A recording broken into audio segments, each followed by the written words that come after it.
bem? Como vocês estão? Nós estamos aqui novamente para uma conversa e algumas reflexões. Estão lembrados? Eu sou a professora Valéria. Olá, eu sou a professora Joquebede. E hoje, então, vamos conversar um pouquinho sobre os povos indígenas. Se vocês têm observado as nossas aulas, nós já falamos sobre os povos africanos, já falamos de direitos humanos, a professora Ângela já falou sobre um pouco sobre as histórias do livro Escrevivências, e hoje vamos abordar, então, outros povos, ok? Vamos acompanhando? Quando falamos em indígenas, o que passou pela cabeça de vocês? Qual foi a imagem que veio à sua cabeça? Será que foi este indígena que nós aprendemos lá na escola, que muitas vezes nós colorimos na nossa infância? Será que foi o cocar? Será que foi a oca? Será que nossos povos indígenas hoje são representados desta maneira? Vamos refletir? O que é preciso para ser indígena, professora Joquebede? Será que é preciso, e tudo isso que a Valéria falou? O que eu vou contar para vocês pode parecer um tanto incomum, e é para o nosso momento. Eu cresci ouvindo histórias do meu pai e da minha tia, histórias sobre a minha avó. A minha avó era uma mulher muito especial. Ela vivia no município de Mangueirinha, no sudoeste do Paraná, mais especificamente numa aldeia indígena chamada Terra de Mangueirinha. Ela, quando jovem, chegou o momento em que um homem branco a viu e quis casar com ela. Nesse momento ela fugiu para o mato. E eles colocaram um cachorro para poder encontrá-la no mato. E o cachorro encontrou. Então não teve outra chance. Ela teve que se casar. A vida não foi fácil depois do casamento. Meu pai contava que meu avô não era uma pessoa fácil. Ele não tratava ela muito bem. Aí ela casou, teve muitos filhos e assim, sempre naquela vida sofrida. Chegou um momento que esses filhos, principalmente os homens, cresceram e não estavam suportando ver aquele tratamento que a mãe recebia. Eles chamaram o pai, o meu avô, e conversaram com ele, bem assim, fortemente, para que ele parasse com aquilo. E aquilo realmente deu uma melhorada, ele parou de tratar tanto mal ela. Mas mesmo assim, quando uma pessoa é criada com alguns costumes lá dentro da sua cultura, e sai disso e vai para uma cultura diferente, é muito sofrimento. Ela, inclusive, morreu muito jovem. Não conheci, claro, não convivi com essa mulher, mas eu tenho um carinho, um amor, um respeito muito, muito, muito grande por ela. Não foi só ela que passou por isso. Muitas jovens indígenas também saíram de suas aldeias para casar com o homem branco. Tiveram que abandonar os seus costumes, muitas nem falavam a mesma língua. Então, para mim, são pessoas que precisam do nosso respeito, do nosso amor. Então, Joquebede, você está me dizendo que você é neta de uma indígena de verdade? Sim, neta de indígena. Que coisa rica, hein? Que história, né? E por que será que essas histórias não chegam até a gente? Por que será que a gente não encontra essas histórias nos livros didáticos tão facilmente? É pra gente pensar um pouquinho, né? Será que as pessoas tentam esconder essas histórias? O que será que houve? E você? Você sabe de quem você é neto? Você sabe se você tem um indígena na sua família? Muito bem. Será que os indígenas são todos iguais? A Jo que falou que essa história aconteceu com muitos indígenas. Será que todos os indígenas viveram da mesma forma? 1 milhão de pessoas espalhados em aldeias e cidades. Será que são todos iguais? Não, acho que não é possível, né? Porque até na casa da gente, que nós somos em 5, 6, as pessoas são todas diferentes. Então imagine quando nós encontramos 1 milhão de pessoas em 200 etnias, 200 grupos culturais, 300 povos e 270 línguas faladas diferentes. Então, gente, os povos indígenas, eles têm uma riqueza de língua, de diversidade muito grande que a gente precisa conhecer melhor, aprender com essas pessoas. E cada povo indígena, cada grupo tem a sua ciência, a sua dinâmica história, o seu jeito de viver, e eles não entendem a religiosidade como nós falamos, é cosmovisão, onde a terra é sagrada, o céu é sagrado, as estrelas são sagradas, os animais são sagrados. Então, os povos indígenas, eles vivem uma relação com o meio ambiente bem diferente daquela que nós vivemos. Vocês lembram quando a professora Ângela falou dos ODS, que era para melhorar o planeta? Se nós voltarmos um pouquinho lá e quando a gente pensa em cuidar, fazer uma hortinha, pensar nas plantinhas e não jogar lixo, esses povos, eles estão bem adiantados nesse entendimento. A gente vem num processo de destruição e os povos indígenas estão sempre num processo de cuidar do planeta. A Maria Bethânia, que é uma cantora que eu sei que vocês conhecem, muitos já até ouviram, gosta muito e fez uma música em homenagem a alguns povos indígenas. Então acompanhe comigo essa leitura. Quando o samba começou na areia, festa na aldeia de Tupinambá, fez brilhar a luz da lua cheia. Deus Tupã clareia, deixa clarear. Jurunas, guaranis, caigangues, caipis, terenas, carajás e suruís, chavantes, pataxós, apurinãs, camaiurás, cambebas, canidés e cariris. São povos do Brasil, donos desse chão, herança cultural do nosso sangue. Eu sou tupiniquim, sou caipó, sou curumim, tumbalalá, caxinawa, yanomami, Parintintim, Tabajara, Tirió, Macuxi, Potiguara, Anambé. Vocês viram que a professora até se atrapalhou ali um pouquinho na leitura? Porque esses nomes não estão presentes tão facilmente no nosso cotidiano. Então agora eu vou mostrar para vocês outra tela que tem alguns nomes dos povos indígenas, ok? E fora que essa música, quem tiver oportunidade de ouvir em casa, é linda, gente, maravilhosa. Então vamos dar mais uma olhadinha? Aqui tem alguns povos indígenas, claro, gente, não são todos, né? A gente selecionou alguns e tem dois em especial que são povos aqui do Paraná. Será que vocês já ouviram falar? Então, o que nós vamos fazer? Vamos anotar esses nomes, que são povos indígenas, e vamos dar um destaque para os povos aqui do Paraná. Vocês já ouviram falar nos povos caigangues e nos povos guaranis? Então, esses povos são aqui do Paraná. Quando vocês encontrarem essa palavra, vocês vão destacar aí no caderno, ok? Vamos dar um tempinho, então, para a anotação.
Bom, parabéns para quem já anotou. Então eu espero que vocês tenham localizado aqui, ó, caigangues e aqui guaranis. Esses são os povos e não são os únicos aqui do Paraná, ok? Então vamos dar sequência à nossa aula, à nossa atividade. E a Joquebede vai trazer uma coisa muito interessante para nós agora. Você sabia que Curitiba, aqui em Curitiba nós temos aldeia indígena? É a aldeia Cacané Porã. Lá existem os povos guaranis, Chetás e Caigangues. E ela é localizada no bairro do Campo do Santana. Muito bem, Joquebede. Então, assim, essa nossa aldeia aqui em Curitiba vem reafirmar aquilo que nós falamos antes, que nem todos os indígenas estão lá no meio da mata, alguns estão lá, mas nem todos. Conforme o tempo foi passando, os povos foram se adaptando e encontrando novos espaços. Sim, no passado, o conhecimento deles nem sempre foi valorizado, nem sempre foi tratado como ciência, justamente porque era passado de forma oral, né? Era falado. O conhecimento, no entanto, agora, no presente, o conhecimento deles está vindo para nós, né? Eles têm, por exemplo, dominam técnica de reflorestamento, de aperfeiçoamento de plantas, do manejo da terra, da pesca, da vida selvagem. Existem, inclusive, indígenas especialistas em plantas, em solo, né? Inclusive, essa imagem que vocês estão vendo é uma imagem da muvuca de sementes. O que é isso? Há algum tempo, a terra indígena estava sendo cortado árvores, estava sendo devastada. Como forma de reflorestar o que havia sido cortado, foi criado esse projeto que mistura muitas sementes daquela área, são sementes nativas, para que haja o reflorestamento. Nesta outra imagem, nós vemos as mulheres, essa é uma tarefa das mulheres, elas fazem a coleta das sementes e fazem o plantio na área que foi devastada. Então temos aqui toda a mistura de sementes e as mulheres indo fazer o plantio. Então vejam, foi uma alternativa que os indígenas encontraram de reflorestar o seu espaço, até porque viram que as suas nascentes estavam sendo afetadas, né? Esse reflorestamento aqui, principalmente das áreas do entorno dos rios, das matas ciliares. Então, para alguns povos indígenas, e como nós estamos falando de 300, a gente não pode falar de uma cultura específica, as mulheres são as guardiãs da semente. E quando eu ouço essa palavra, eu fico totalmente emocionada, né? Porque a semente, ela não vai gerar uma vida nova? Ela não vai trazer esperança para aquele espaço, de que o espaço volte a ficar em harmonia. Então, olha que função linda da mulher ser a guardiã da semente, a guardiã da vida. Vamos dar mais uma olhadinha? Alguns indígenas, a Joque comentou que no passado o conhecimento deles não foi valorizado. E olha quanta riqueza. E essa guardiã da semente é só um pedacinho do que nós estamos trazendo aqui. Se nós fôssemos falar de verdade de tudo que os indígenas dominam, nós temos que ficar aqui muitos dias, Joquebede, dando uma aula, não é verdade?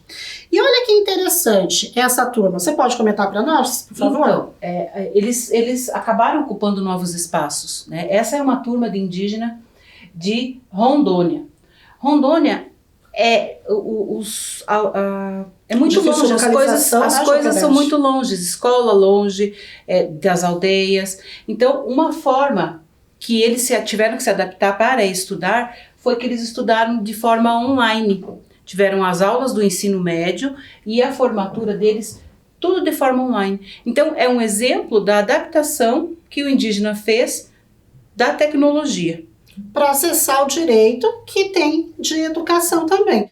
Como comunidade, como seres humanos, eles têm direito ao acesso à educação. E igual nós estamos fazendo agora, né? Aprendendo à distância, todas nós. E isso não torna eles menos indígenas. Nós, por exemplo, a camiseta que nós usamos não foi criada aqui no Brasil. O jeans, o tênis, não foram criações nossas. O relógio, o celular, carro, nada é nosso. Criação nossa. No entanto, nós usamos. Assim como o indígena não deixa de ser indígena por usar tudo isso, nós brasileiros não deixamos de ser brasileiros por usar coisas que foram inventadas em outros países. Até com relação à comida, por exemplo, pizza, hambúrguer, tem muitas alimentações, muitas comidas que não são daqui nossas, mas nós usufruímos de outros povos, de outras culturas. Assim como outras culturas também não deixam de ser se usarem coisas do Brasil. Exatamente. A nossa única dificuldade é que algumas culturas a gente valoriza mais e outras nós valorizamos menos. E nosso objetivo nessa aula é que a gente aprenda a valorizar a nossa cultura, a cultura dos povos indígenas. Quando o colonizador chegou no Brasil, ele não entendia por que o indígena não acumulava comida, tipo assim, fazia uma colheita grande e armazenava, né? Também, por outro lado, o indígena não entendia por que o colonizador precisava acumular. Por que o colonizador precisava juntar tanta coisa, se no outro dia eles teriam a comida, teriam com o que se alimentar. Então, por conta disso, de o colonizador não entender, foi que eles achavam que o indígena era meio preguiçoso, mas de fato não. Aqui, por exemplo, o que o indígena fez com relação a plantações? As plantações, os alimentos, muitos dos alimentos que nós vemos hoje, temos acesso de maneira fácil, eles estavam espalhados no mato, na mata, estavam espalhados. O que o indígena fez? Ele foi domesticando, como que dizendo assim, domesticando essas culturas e trazendo para hortas, trazendo para mais perto, disponibilizando um acesso mais fácil. Então você está me contando, Joquebede, para quem está nos vendo em casa, que os indígenas foram agrupando as plantas. E olha que bacana, né? Nós nem iríamos conhecer uma diversidade tão rica de alimentos se não fosse esse trabalho. E quando povos indígenas e portugueses se encontraram lá, bem antigamente, 1500 e pouquinho, houve esse choque realmente, né? E os portugueses tentaram até escravizar os índios, os indígenas escravizaram e deram esse nome de índio que está tão no nosso imaginário, mas esses povos estavam aqui muito antes deles chegarem. Não existia o povo brasileiro quando eles chegaram aqui. Existia esses povos, então que receberam esse nome. Os indígenas mesmo, eles não se reconhecem como índios. Não se tratam assim. Então é mais adequado nós falarmos indígenas, aldeias, povos, comunidade. E é isso que essas lideranças indígenas hoje em dia têm nos ensinado. Esse respeito e essa mudança, né, até da nossa forma de se referir a eles. Porque índio parece que nós estamos desprezando. Estamos falando daquela pessoa que vive lá na mata primitiva. E não é isso que acontece. E só queria falar uma coisa sobre a questão do plantio. Inclusive há registros de que os indígenas conseguiram melhorar a espécie de muitos vegetais e de muitos alimentos, como é o caso da mandioca.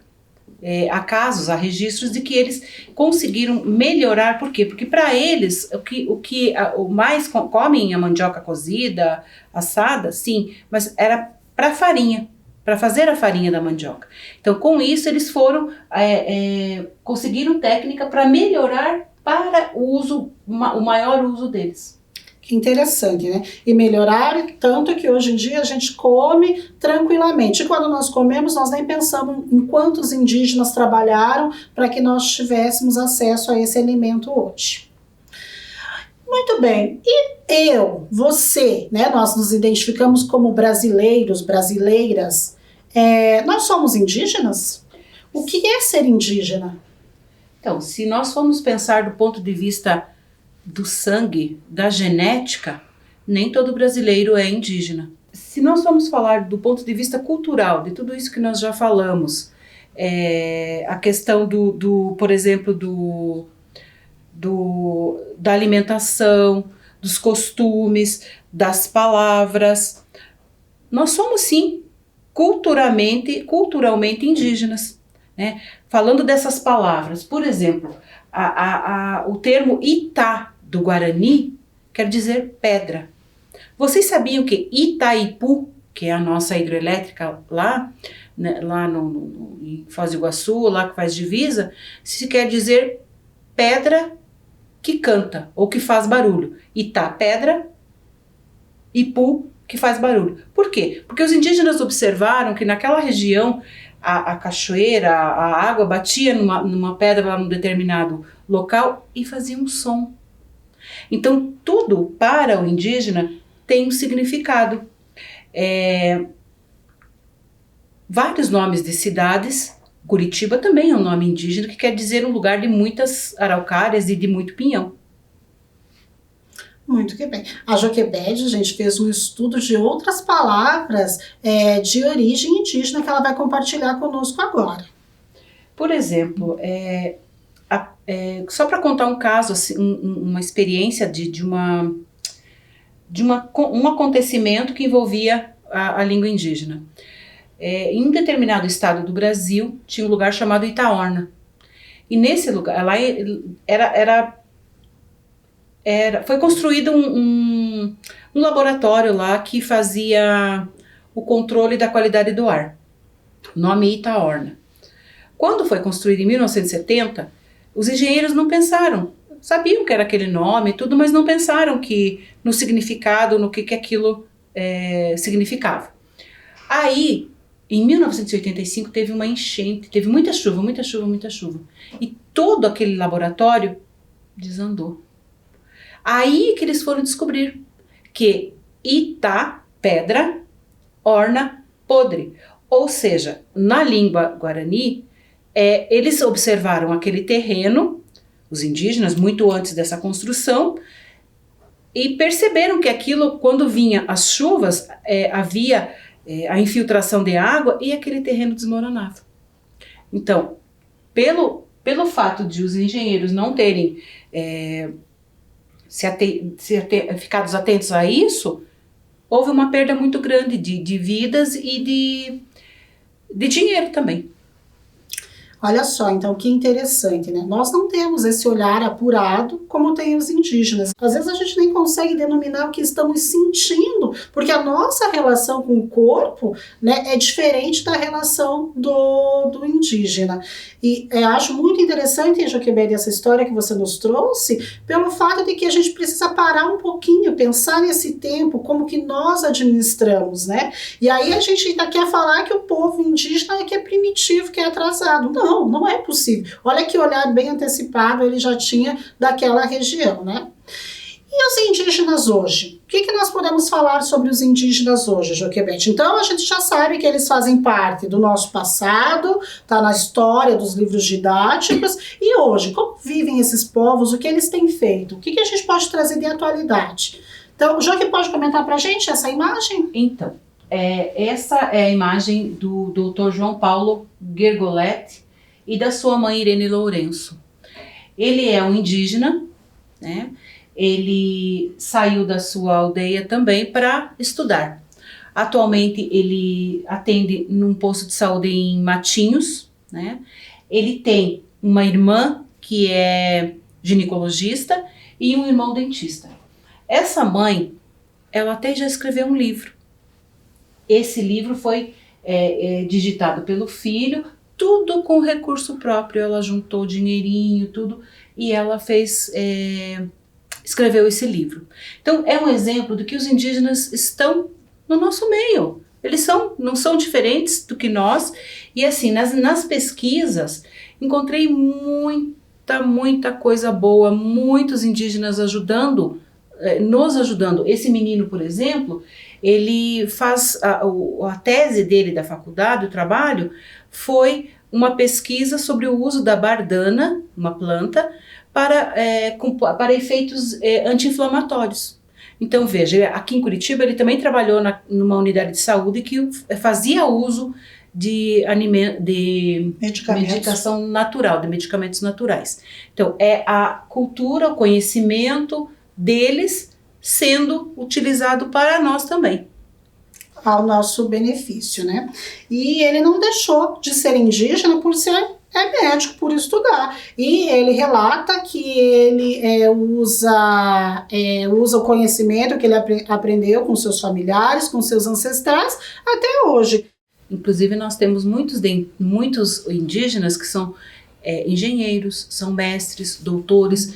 Esse moço, por exemplo, ele é cantor, né? Tivemos índios que entraram para a política. Temos uma indígena Guajajara que nas eleições passadas concorreu para a presidência. Então, assim, é cada vez mais presente, e que bom que isso está acontecendo. Então agora nós vamos dar um tempinho para vocês anotarem essa atividade, que está intitulada assim: que tal descobrir um pouco de suas origens? Então vocês vão anotar no caderno o seu nome, o nome dos seus pais, dos seus avós, se for impossível, e vão tentar buscar mais informações sobre essas pessoas, né, para a gente descobrir qual é a nossa origem. Nós queremos saber. E nós gostaríamos que vocês levassem essa folha com essas anotações para a unidade de vocês, para a unidade, para a escola mesmo. E aí a escola vai encaminhar para nós. Então vamos dar um minutinho para vocês anotarem, para ninguém esquecer nada, o que é para ser feito. Dá uma olhadinha na tela, por gentileza.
Muito bem, vocês podem fazer essa atividade com calma, tem alguns dias para ser enviada, vamos respeitar esse nosso tempo também de produção.